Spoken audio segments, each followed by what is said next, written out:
This is Optimal Finance Daily, episode 1956. Why You Shouldn't Buy Target Date Funds by Wanderer of Millennial-Revolution.com. And I'm your host and personal finance enthusiast, Diana Merriam. This is the show where I serenade you with the sweet sounds of personal finance knowledge from some of the best blogs on the planet, with the author's permission, of course. We're going to get right to today's post as we optimize your life. Why You Shouldn't Buy Target Date Funds by Wanderer of Millennial-Revolution.com. For some reason lately, I've been getting a bunch of emails asking me what I think of a particular target date fund, so I thought this would make a good article. But before we get into what I think of these things, hint, it's in the title of the article, let's first talk about what these things are. What is a target date fund? Target date funds are also known as life cycle funds, age-based funds, or dynamic risk funds. That last one makes it sound pretty cool, but basically what target date funds do is adjust your asset allocation as you get older and closer to retirement. These funds typically have a year or target date in its name. The idea is that based on your age, you pick the fund with the year in which you will turn 65 and just buy that fund. So if you're 20 right now in the year 2018, you would pick the fund with the target date 2018 plus 65 minus 20, which is 2063, since that's when you turn 65. How the fund operates is that if the target date is really far away, the fund shifts most of its holdings towards equities. The Retirement Fund 2060, for example, has an 85% equity, 15% fixed income weighting. Then, over time, as your target date approaches, the fund gradually rebalances your asset allocation towards fixed income. The Retirement Fund 2015 in that series, meaning this fund is for people who are already 65 plus, has an asset allocation of 45% equity, 55% fixed income. So, are they any good? Well, yes and no. Mostly no. First of all, these things aren't free. This particular fund provider charges around a 0.75% fee for running this fund. And as we've said before, over time, fees can have a pretty massive impact on your portfolio growth. Given that a typical Vanguard indexed ETF has a fee of less than 0.1%, you're paying a pretty high premium on these things. And the only service you're getting is basically rebalancing your portfolio for you once a year. Also, it's easy to catch target date fund providers doing sketchy things. You'd figure that once an asset allocation were decided based on age, target date funds would just buy index funds to track each asset type and be done with it. Nope. Some of them, actually most of them from what I can tell, go the additional step of using actively managed funds to build their portfolios. Each of these funds also has a management team and a marketing team and compliance people. So these funds also have their own separate fee that's quietly lumped into your bill. And surprise, surprise, if actively managed funds are used, they're always run by the same company that's running the target date fund. After all, they wouldn't want some other company stealing your money, right? These things typically charge 1 to 2% by themselves. So if you add that to the target fund's MER, you're looking at a total 2 to 3% fee that's silently taken out of your account each and every year. You're employing a team of dozens of people to do a job that a spreadsheet can do. They are really easy to beat. The funniest thing about target date funds is that unlike hedge funds, which you also shouldn't buy, target date funds are required to tell you exactly what they own. It's right there on the fund's summary page or its prospectus.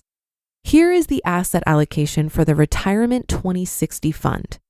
It's 55% domestic US stocks, 30% international stocks, 8% domestic US bonds, 4% international bonds, and 3% cash and other random. Right away, I'm thinking, 3% cash? What? Why am I paying you to hold cash? But whatever, that's a separate issue. So here's how you beat this fund. Just buy the underlying index ETFs yourself. ETFs and mutual funds exist because it's usually not practical for an individual investor to buy the underlying stocks themselves. To replicate an ETF tracking the S&P 500, I'd have to actually buy those 500 stocks myself. That's a lot of work and would require me to have at least a couple $1,000,000 for it to be even possible, since you can't buy fractional shares. But for a target date fund, they're just buying other ETFs. I can easily do that myself. So for this particular fund, I'd buy the following: Total Stock Market ETF, 55%. FTSE All World ex-US ETF, 30%. Total Bond Market ETF, 8%. Total International Bond Market ETF, 4%. Why the hell am I holding cash again? 3%. There, we have just replicated this fund's asset allocation, and because we aren't paying the target date fund's 0.75% MER, we can expect my portfolio to beat the target date fund's performance by 0.75% each and every year. But what about the rebalancing the fund manager does each year, you might ask? You're going to miss out on that. Not really, because the fund is required to update their prospectus each year. All I have to do is keep checking the fund's website. They'll tell you what their new asset allocation is, and then you can just rebalance your portfolio to match. So what we've done here is essentially taken the not so hard work of this bank-owned retirement fund, completely stolen it, and have replicated it for free. I've just robbed this bank and completely gotten away with it. Never pass up an opportunity to legally steal from Wall Street. Never. Is there anyone who should buy it? The only people who should buy one of these things are people who, for whatever reason, have to pay a really high transaction fee for each buy. Because buying this fund only requires one transaction rather than 4, theoretically, you could save your money. But I'd argue these people should instead open up accounts at either Questrade or Vanguard, which allow free ETF purchases. The only other time it makes sense to own one of these is if you have a really low amount to invest, like less than $100, and you can't effectively replicate their asset allocation because you can't buy fractional shares of ETFs. Though in that case, I'd say just wait a little longer until you have more money, or buy the target date fund temporarily, and when you have more, then jump out and replicate yourself. But the real target audience of these funds are convenience shoppers. Just buy the fund, the banks say.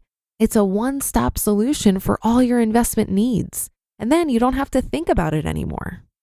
I have another name for convenience shoppers: incredibly stupid and lazy people. The difference in work is clicking 4 times once a year instead of clicking once. They've already done all the work for you. Just steal it. Steal their work.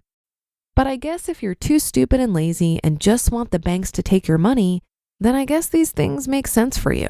Though I would argue if you're that stupid and lazy, you probably don't deserve to become FI. So that's my take on target date funds. I suspect I won't be getting many advertising offers from them anytime soon, but who gives a We're here to tell the truth, not make money that we don't need.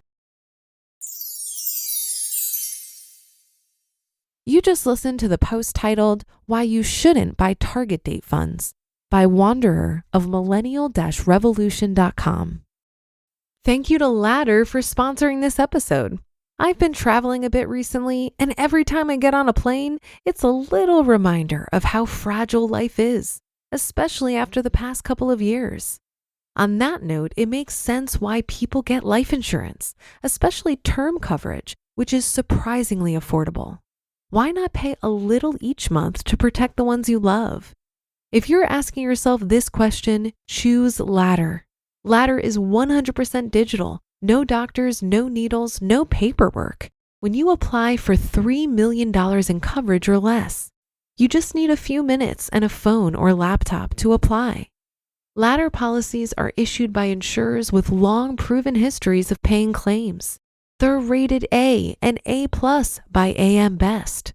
There are no hidden fees. You can cancel anytime and get a full refund if you change your mind in the first 30 days. So go to ladderlife.com/OFD today to see if you're instantly approved. That's LADDER life.com/OFD. Ladderlife.com/OFD. I thought Wanderer made some really good points about target date funds. While I personally don't invest in them now, I do feel the offering could be a good solution for someone who's just starting out and nervous about investing. If the alternatives are to not invest at all, work with a financial advisor who is selling you expensive financial products you don't need, or leaving money on the table in the form of a 401k match because you're simply overwhelmed by which investments to choose from in your 401k options, a target date fund could be a good temporary solution. After you read a book like The Simple Path to Wealth by J.L. Collins and get more comfortable and knowledgeable about investing, you can change your investment selection to something a little more optimal in terms of fees. I also wanted to point out that if you do decide to invest in a target date fund, please only do so in a tax-advantaged account, not in a regular after-tax brokerage account. Last year, we saw a situation where Vanguard reduced the minimum needed to invest in their institutional target date funds. And that announcement triggered a lot of people to jump from the higher cost retail fund to the lower cost institutional fund. Vanguard needed to sell fund assets to raise cash to redeem shares for investors in the retail fund, which resulted in capital gains that were 40 times larger than previous years. Tax-advantaged accounts are able to reinvest the gains without a tax bill. But if you were holding these target date funds in a taxable brokerage account, it would have resulted in an unexpectedly high tax bill in 2021. And that's a wrap for another Monday show. Have a great start to your week, and I'll be back tomorrow where your optimal life awaits.